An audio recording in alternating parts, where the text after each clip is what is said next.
नमो नमः मित्रों, 8:30 बज चुके हैं। हम लोग अपनी साहित्य की कक्षा में उपस्थित हैं, जिसके अंतर्गत नीति शतकम ग्रंथ के परिशिष्ट भाग के जो श्लोक हैं उनका अध्ययन कर रहे हैं। तो अब तक की कक्षा में हम लोगों ने परिशिष्ट भाग से कुल 11 श्लोकों का अध्ययन कर लिया है। और क्योंकि परिशिष्ट भाग में भी जो श्लोक दिए गए हैं यह भी सभी परीक्षा की दृष्टि से अत्यंत महत्वपूर्ण है, इससे भी प्रश्न पूछे जाते हैं, इसलिए हम लोग इनका भी अध्ययन कर रहे हैं। तो जो भी मित्र हमारे साथ लाइव जुड़ चुके हैं सभी लोग वीडियो के लिंक को अपने दोस्तों के साथ शेयर कर दें, जिससे कि अधिक से अधिक लोग वीडियो के साथ लाइव आए। और आप लोग अधिक से अधिक संख्या में लाइव आया कीजिए, क्योंकि जितने लोग अधिक से अधिक संख्या में लाइव होते हैं मुझे उतना ही अच्छा लगता है और मैं और अधिक मेहनत करती हूँ आप सभी के लिए। तो साथ ही यदि आप सभी को वीडियो अच्छी लगती है तो वीडियो को लाइक अवश्य किया कीजिए। तो आइए हम लोग जो हमारा 12वां श्लोक है उससे अध्ययन आरंभ करते हैं।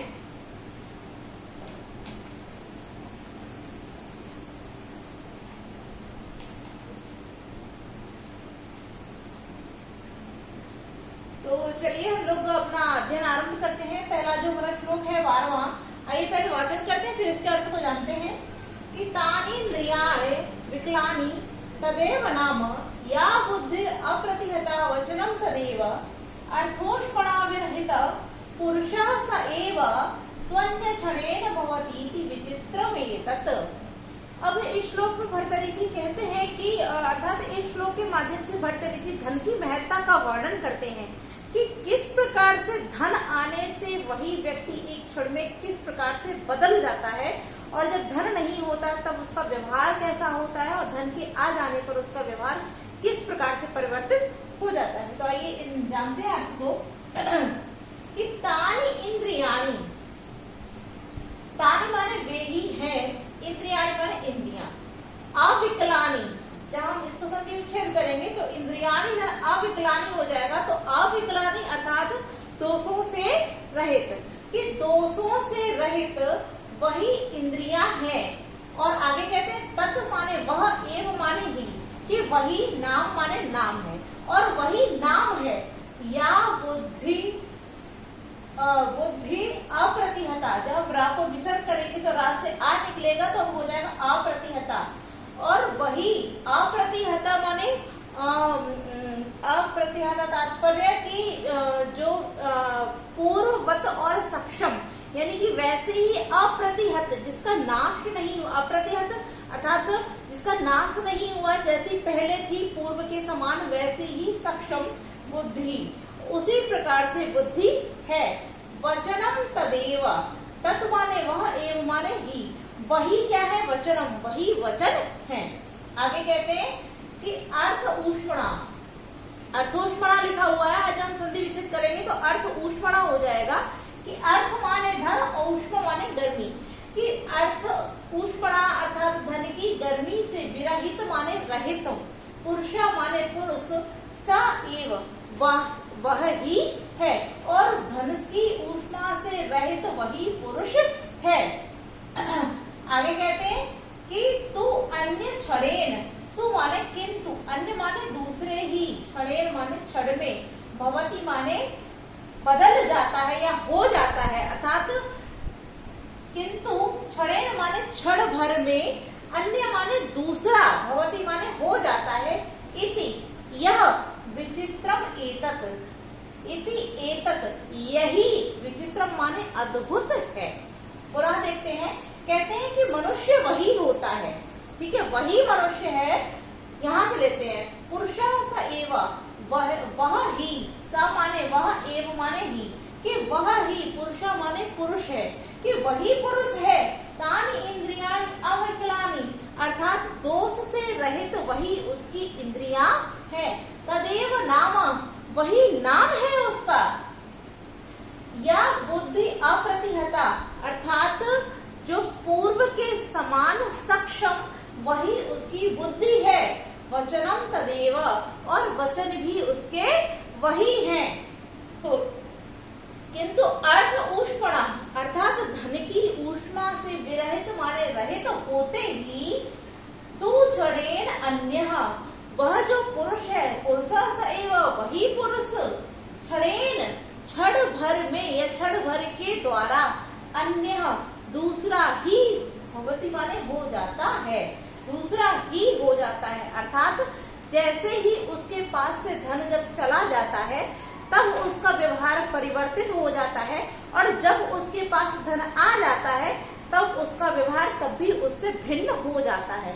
अर्थात जो मनुष्य है उसकी इंद्रियां, नाम, बुद्धि, वचन सब वही है जो पहले था, पूर्व की भांति सब कुछ वही है, किंतु जैसे ही वह अर्थ अर्थात धन से युक्त होता है तब उसका व्यवहार अलग होता है, और जैसे ही वह धन की गर्मी से अलग हो जाता है, रहित हो जाता है, अर्थात धन उसके पास से चला जाता है, तब उसका व्यवहार तुरंत ही बदल जाता है। तो वही कह रहे हैं कि क्षणेन क्षण भर में अन्यः तु, वह अन्य ही भवति माने हो जाता है, अर्थात वह दूसरा ही हो जाता है। इति एतत् विचित्रम, इति एतत् यही है क्या विचित्र, यही विचित्र है, यही अद्भुत बात है कि सब कुछ वही होता है, किंतु एक धन के आने से या धन के चले जाने से उस व्यक्ति का व्यवहार पूर्णतः बदल जाता है, यही एक अद्भुत बात होती है। तो इस प्रकार से अर्थ हो जाता है। आइए अब प्रश्न देख लेते हैं। तो वैसे तो अन्य प्रश्न नहीं बनते हैं, यही एक प्रश्न बनता है कि अर्थात धन की ऊष्मा से रहित होते ही व्यक्ति कैसा हो जाता है, तो क्या हो जाएगा, क्षणेन अन्यः, अर्थात क्षण भर में दूसरा ही हो जाता है, या उसका जो व्यवहार है वह बदल जाता है। अन्य यहाँ से कोई प्रश्न नहीं बनता है। तो आइए इसकी व्याकरण टिप्पणियों को देख लेते हैं। तो तानि इंद्रियाणि, यहाँ पर हमारी अका सवर्ण दीर्घ से दीर्घ स्वर संधि हो जाएगी, और इंद्रियाणि धन अविकलानि, तब यहाँ पर इको यणचि सूत्र से यण संधि हो जाएगी। अब अविकलानि तो ना विकलानि, अविकलानि नए तत्पुरुष समास हो जाएगा। तत् धन एव, तदेव जो हो गया है तत् धन एव तदेव, यहाँ झलाम जसवंत सूत्र से जस संधि हो जाती है। ठीक है। या बुद्धि अप्रतिहता, तो जैसे हमने पहले ही बात कर ली थी, बुद्धि रा को विसर्ग हो जाएगा तो विसर्ग संधि यहाँ हो जाती है। और अप्रतिहता तो न प्रतिहता, अप्रतिहता यहाँ पर भी हमारा नए तत्पुरुष समास हो जाता है। अर्थधन ऊष्मणा, तो अर्थोष्मणा जो हो गया है यहाँ पर आदि गुणक सूत्र से हमारी गुण संधि हो जाएगी। और यदि हम इसमें समास की बात करें तो अर्थस्य ऊष्मणा, अर्थात धन की गर्मी, तब यहाँ पर षष्ठी तत्पुरुष समास हमारा हो जाता है। ठीक है। इस प्रकार से हमारे समास हो गए विरहति, पुरुषा, सैव, अन्य कुछ नहीं है। तो यही हमारे तु धन अन्य, अगली पंक्ति है तु धन अन्य, तो यहाँ पर भी हमारी यड़ संधि हो जाएगी इको यड़ सूत्र से। और भवति धन इति, भवति धन इति, भवती जो हो गया यहाँ पर भी अका सवर्ण दीर्घ से दीर्घ संधि हो जाती है। विचित्रम धन एतत्, विचित्र में तत् अनुस्वार सूत्र से अनुस्वार संधि हो जाएगी। तो इस प्रकार से यह रही इसकी व्याकरणिक टिप्पणियां। ठीक है। तो व्याकरणिक टिप्पणियां हो गई हैं। अब हम बात करते हैं यहाँ पर छंद की। तो यह जो हमारा श्लोक है यह वसंत तिलका छंद में गाया हुआ है। तो आगे बढ़ते हैं हम हमारे 13वें श्लोक की ओर, क्योंकि 12वें श्लोक का संपूर्ण अध्ययन हो चुका है। प्रश्न देख लिया हम लोगों ने, छंद देख लिया है, व्याकरणिक टिप्पणियों को देख लिया है। तो पढ़ते हैं हमारे 13वें श्लोक पे। आइए वाचन करते हैं, फिर अर्थ को जानते हैं। कि त्वमेव चातकाधारो वसीति केशां न गोचरः, किं बोधवरम् अस्माकं कार्पण्योक्तिं प्रतीक्षसे। अब इस श्लोक में भर्तृहरि जी बता रही है कि किस प्रकार से यहाँ जो पहले अर्थ जानते हैं, फिर देखते हैं इसके विषय में चर्चा करेंगे। कि त्वम एव, त्वम माने तुम, एव माने ही, कि तुम ही चातक आधारः, तुम ही चातक के आधार अर्थात आश्रय, असि माने हो, इति केशाम न गोचरा, इति माने ऐसा, केशाम माने किसके द्वारा, ना माने नहीं, गोचरा माने, गोचर माने होता है वैसे तो देखा जाना, गोचर अर्थात दृष्टिगत होना, दिखाई देना। किंतु यहाँ जो अर्थ लगाया जाएगा वो लगाया जाएगा कि जानना, कि कौन नहीं जानता है। गोचर माने जानता है, ना माने नहीं, कि ऐसा कौन नहीं जानता है। अब ये किससे बोला जा रहा है, अम्भोध, अम्भोध, और उसमें भी कैसा, वरम, यानी कि मेघों में श्रेष्ठ।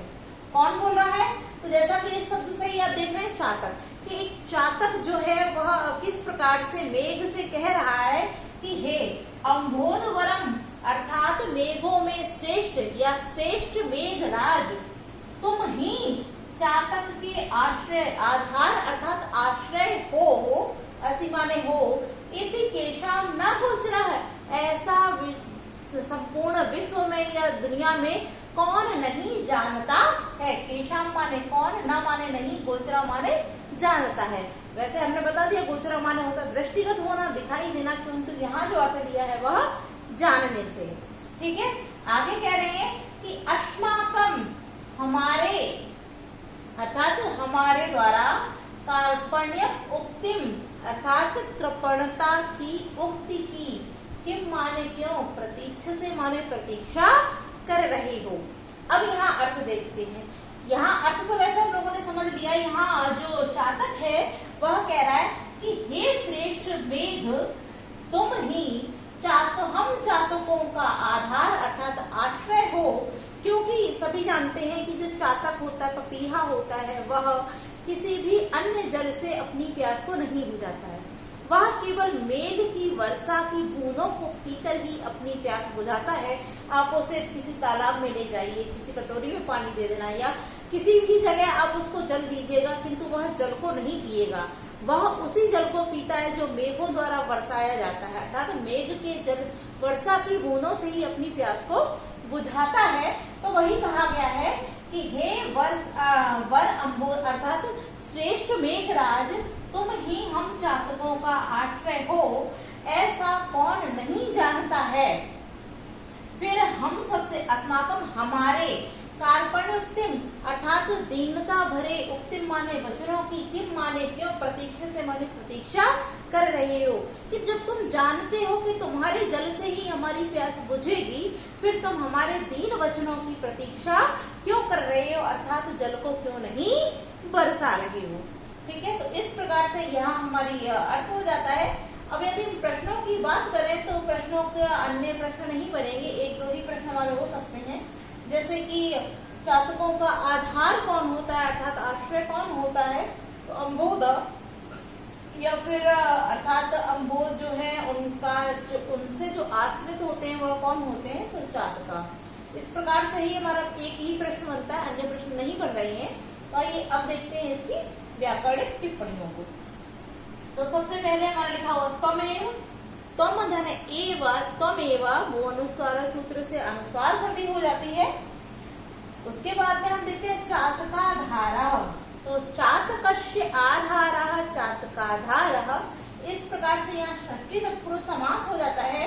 किंतु यदि हम संधि की बात करते हैं तो चातक धन आधार अक सवर्ण दीर्घ से दीर्घ संधि हो जाएगी।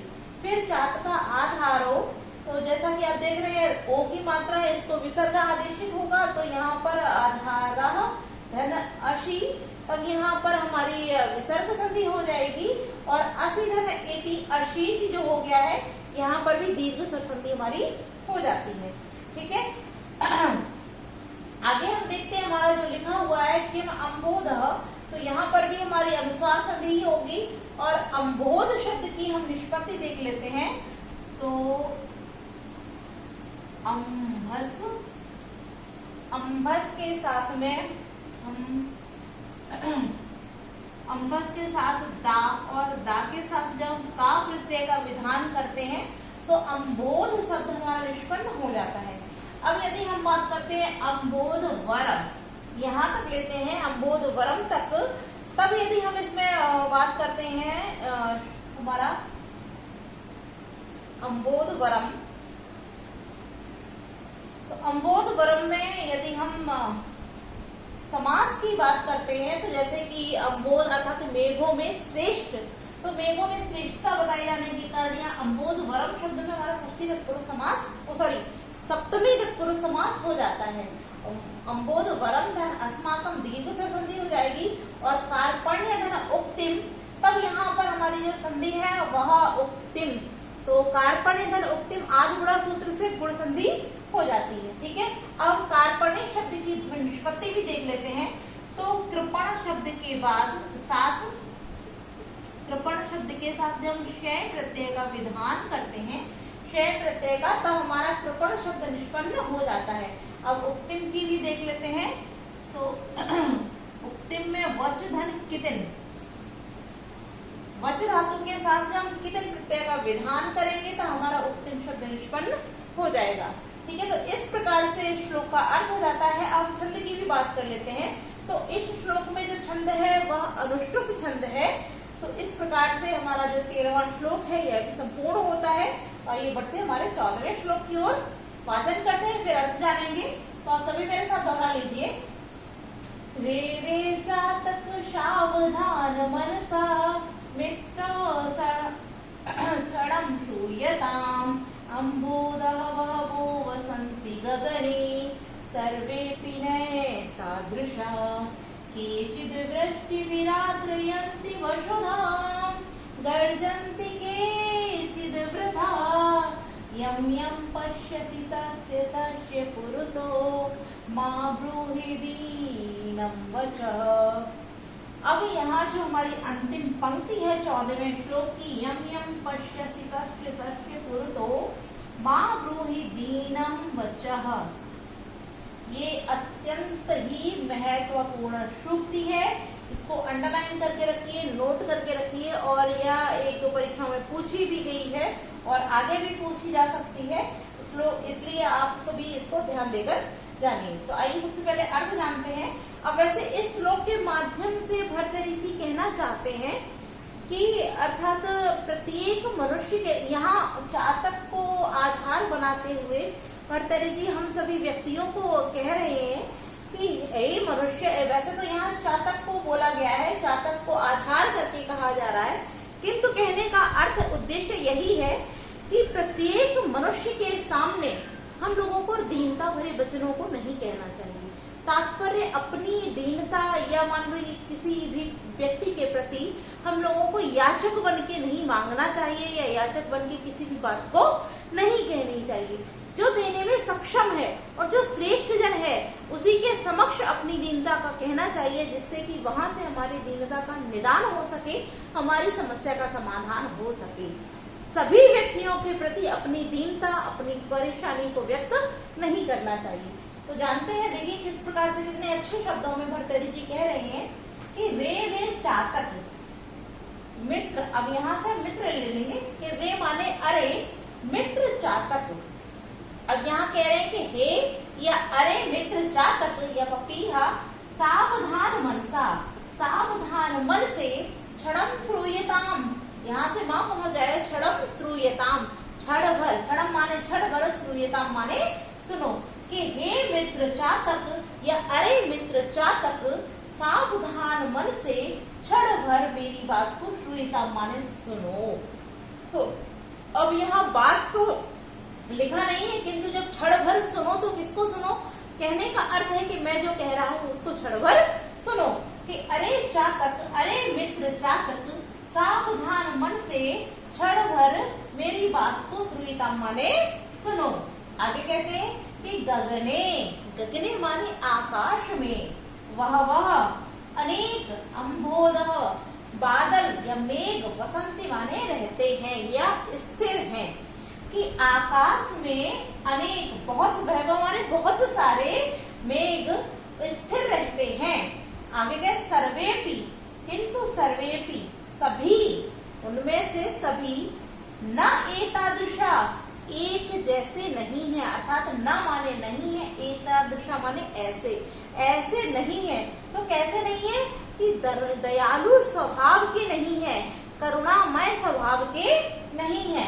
अर्थात पुनः देखते हैं कि गगने माने आकाश में वह अनेक से या बहुत सारे मेघ रहते हैं या स्थिर रहते हैं, किंतु सभी ऐसे नहीं है, अर्थात तुम्हारे ऊपर दया करने वाले नहीं है या दयालु स्वभाव के, करुणा स्वभाव के नहीं है। आगे कहते हैं कि केचित माने कुछ, वृष्टि करके, आद्रयंती माने गीला करते हैं, अर्थात कुछ तो वृष्टि अर्थात वर्षा करके, आद्रयंती माने गीला करते हैं, वसुधा माने पृथ्वी को, कि इनमें से कुछ वसुधाम पृथ्वी को वर्षा के द्वारा या वर्षा करके आद्रयन्ति माने गीला कर देते हैं। किंतु केचिद वृथा गर्जन्ति, केचिद माने कुछ, वृथा माने बेकार ही, गर्जन्ति माने गरजते हैं। अब देखते हैं पुनः आगे क्या कहते हैं कि हे मित्र या अरे मित्र चातक, सावधान मन से क्षण भर मेरी बात को श्वेता माने सुनो कि आकाश में बहुत सारे मेघ स्थिर रहते हैं, किंतु सभी ऐसे दयालु स्वभाव के, करुणामय स्वभाव के ना माने नहीं हैं। कुछ केचिद माने कुछ तो वसुधाम पृथ्वी को वृष्टि भी वर्षा के द्वारा या वर्षा करके आद्रयन्ति माने गीला करते हैं, किंतु केचिद वृथा गर्जन्ति, और कुछ वृथा माने बेकार में ही, गर्जन्ति माने गरजते हैं। आगे कहते हैं कि यम यम पश्यसि, किंतु तुम, अर्थात कौन, चातक, कि हे चातक तुम यम यम पश्यसि, जिसको जिसको पश्यसि माने देखते हो, तस्य तस्य पुरतो, उसके उसके, पुरतः माने सामने, माँ ब्रूहि दीन वचन, ब्रूहि माने बोलो, माँ माने मत, दीनम माने दीन, वचन माने वचन, कि जिस तुम यम यम पश्यसि, तुम जिसको जिसको देखते हो उसके उसके सामने दीन वचः, दीनम वचः अर्थात दीनता भरे वचनों को, माँ ब्रूहि मत बोलो। कहने का भाव यही है कि जिस जिस व्यक्ति को तुम देखते हो उसके सामने अपनी दीनता का बखान करते हो, ऐसे प्रत्येक मनुष्य या व्यक्ति के सामने अपनी दीनता के बखान को मत करो, क्योंकि कुछ तो मेघों के समान इसमें वर्षा करके पृथ्वी को गीला अर्थात तुम्हारी सहायता करने वाले हैं, और कुछ बेकार ही गरजने वाले अर्थात तुम्हारी बात पर, तुम्हारी दीनता पर हंसकर ठिठोली करके चले जाने वाले हैं। इसलिए क्योंकि सभी एक जैसे नहीं होते, सभी दयालु स्वभाव के नहीं होते हैं, करुणामय स्वभाव के नहीं होते हैं, कुछ तो केवल तुम्हारी दीनता को जानकर उस पर हंसने वाले हैं। इसलिए सावधान मन से मेरी बात को सुनो और किसी भी व्यक्ति के समक्ष अपनी दीनता की बातों को मत बोलो। जो तुम्हारी दीनता का हनन करने वाले हैं अर्थात जो तुम्हारी सहायता करने वाले हैं, ऐसे श्रेष्ठ जनों के समक्ष ही अपनी दीनता को कहो। अन्य सभी के समक्ष जिस जिस को देखो उसके समक्ष अपने दीनता भरे वचनों को मत कहो। अब यहाँ जो चातक का दृष्टांत अर्थात चातक को आधार करके भर्तृहरि हम सभी मनुष्य को यह प्रेरणा दे रहे हैं। पुनः अर्थ को एक बार देख लेते हैं। वैसे तो सिंपल है, समझ में आ गया होगा आप सभी को, किंतु फिर भी एक बार देख लेते हैं कि अरे मित्र चातक सावधान मन से क्षण भर मेरी बात को सुनो, क्योंकि आकाश में अनेक मेघ स्थिर हैं, सभी ऐसे दयालु या करुणामय स्वभाव के ना माने नहीं। कुछ तो वसुधा पृथ्वी को वर्षा करके गीला करते हैं, किंतु कुछ बेकार ही गरजते हैं। इसलिए तुम जिस जिस को देखते हो उस उसके सामने दीनता भरे वचन माने वचनों को मां ब्रूहि मत बोलो। ठीक है, तो इस प्रकार से अर्थ स्पष्ट हो जाता है। अब यहाँ प्रश्न तो आप सभी समझ ही रहे होंगे जो बन सकते हैं। तो यहाँ इस श्लोक में जैसे कि नीति शतकम में भर्तृहरि जी किसका दृष्टांत देते हुए मनुष्य को सावधान करते हैं कि अपने दीनता भरे वचनों को नहीं कहना चाहिए, तो चातक को और अन्य प्रश्न जैसे कि आप देख ही रहे हैं, बहुत सिंपल सा है। अगर कोई प्रश्न पूछा जाएगा तो आप लोग आराम से कर सकते हैं। तो अन्य प्रश्न नहीं बनता है, आइए इसकी व्याकरण टिप्पणियों को जान लेते हैं। तो सबसे पहले यहाँ जो लिखा हुआ है हमारा सावधान मनसा, तो इसमें जो सावधान मनसा में सावधानम च मनः, तब यहाँ पर हमारा कर्मधारय समास हो जाएगा। और यदि हम श्रूयताम धन अम्बोदर, यहाँ पर भी हमारी अनुस्वार संधि हो जाएगी। वह वसंती गगरे, गगने में सप्तमी विभक्ति है, सर्वे में भी सप्तमी विभक्ति है। न एतादृशा, यहाँ पर हमारी वृद्धि लेती सूत्र से वृद्धि संधि हो जाएगी। केचित वृष्टि भी आद्रयंती, वृष्टि भी राको विसर्ग हो जाएगा, आ निकलेगा आद्रयंती माने गीला। तो इस प्रकार से यहाँ हमारी विसर्ग संधि हो जाती है। अब जैसे कि अम्बोधा शब्द जो था, यहाँ हम लोगों ने अम्बोधा की निष्पत्ति देख ही लिया, बसंता हो जाएगा अम्बोधा।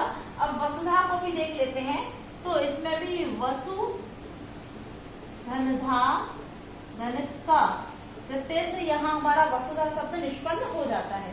अब यहाँ जो हमारा शब्द है यम यम पशा से आप देख ही रहे, दृश्य धातु है, लोट लकार लट लकार मध्यम पुरुष एक वचन की क्रिया है पश्यसी। अब पुरतः शब्द तस्य तस्य में षष्ठी व्यक्ति आप देख ही रहे, पुरतः की निष्पत्ति देख लेते हैं। यहाँ पर पुरा धन तस्य यहाँ पर पुरतः शब्द हमारा निष्पन्न हो जाता है।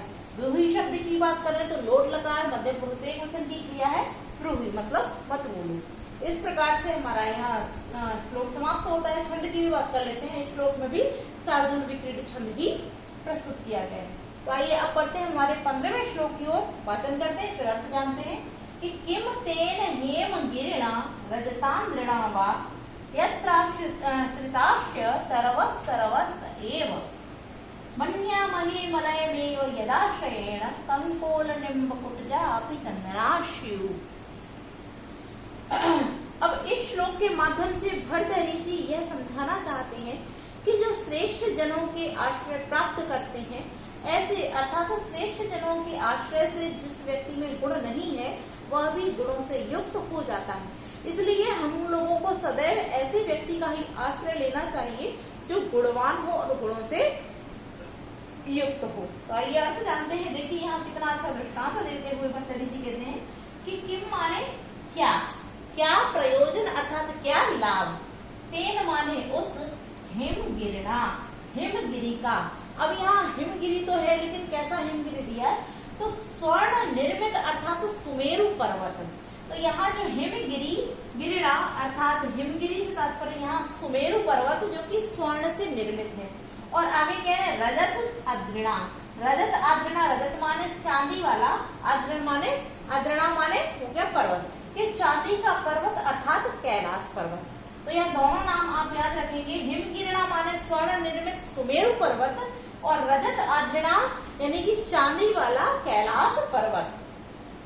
आगे कहते हैं यत्र माने जिसके आश्रिता आश्रय से, और जिसके आश्रय से तरवह पेड़, तो तरवह एव वही, तरवह माने पेड़ रहते हैं, यानी कि जिसके आश्रय से वह पेड़ वो पहले की भांति पेड़ ही रहते हैं। अर्थात तो वृक्ष, तरवा माने होता है वृक्ष या पेड़, कि तरवा माने वृक्ष, तो माने वह, तरवा माने वृक्ष, एव माने ही रहते हैं, कि जिसका आश्रय पाके भी वृक्ष पहले के समान वही वृक्ष रहते हैं।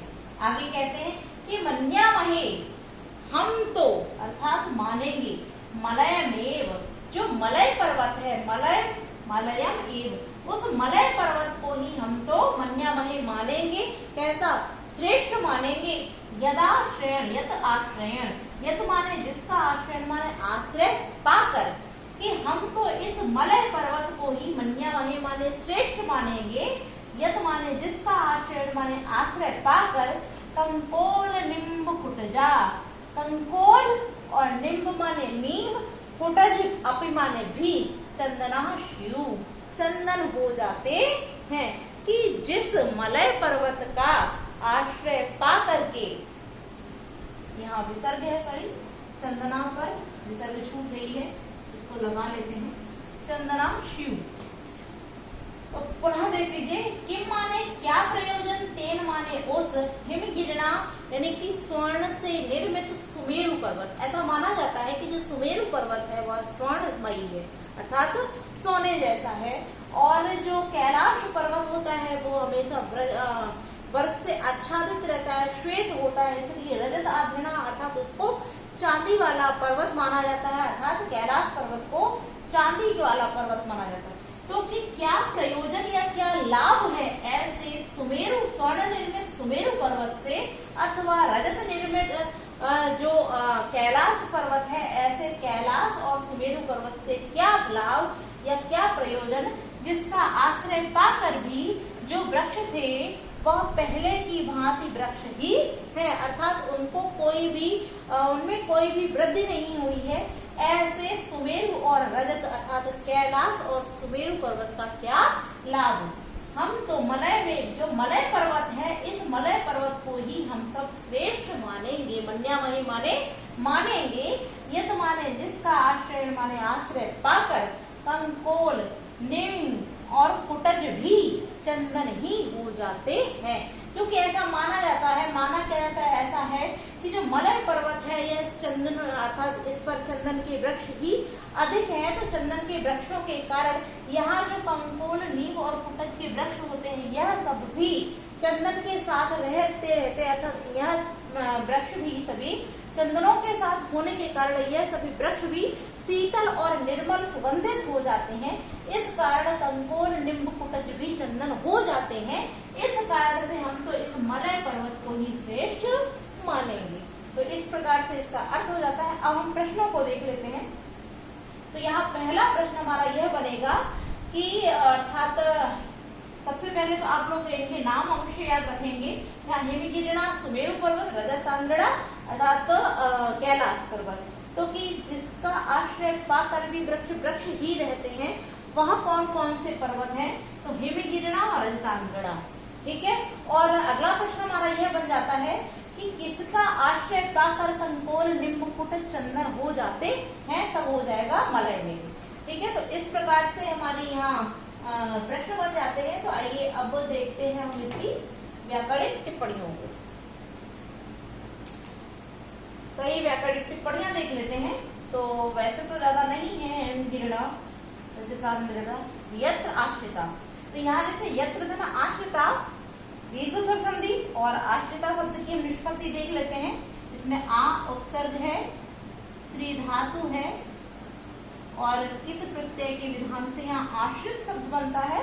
और आश्रिताश्रय है, यहाँ विसर्ग संधि हो जाएगी। यहाँ भी तरवा जो दिया है, यहाँ पर भी हमारी विसर्ग संधि हो जाती है। अब मन्यामही शब्द की बात करें तो इसमें मन के साथ में जब हम महिम प्रत्यय का विधान करते हैं, तब यहाँ हमारा जो है लट लकार उत्तम पुरुष बहुवचन में हमारा आत्मनेय पद में मन्यामही शब्द निष्पन्न हो जाता है। मलय में हमारी अनुस्वार संधि हो जाएगी, यद्धर आश्रयण दीर्घ संधि हो जाती है। अब कंकोलाश्च, निम्बश्च, कुटजाश्च, इन तीनों शब्दों को हम मिलाकर के समास देखते हैं। तो आप समझ ही गए, हम कंकोलाश्च, निम्बाश्च, कुटजाश्च यानी कि द्वंद्व समास हमारा हो जाता है। अपनी चंदनासी अन्न हमारी हो गया। ठीक है। तो इस प्रकार से अब हम यहाँ छंद की बात कर लेते हैं। तो यह जो हमारा 5वां श्लोक है, यह वसंत तिलका छंद में है। तो आज के लिए हम लोग इतना ही रखते हैं।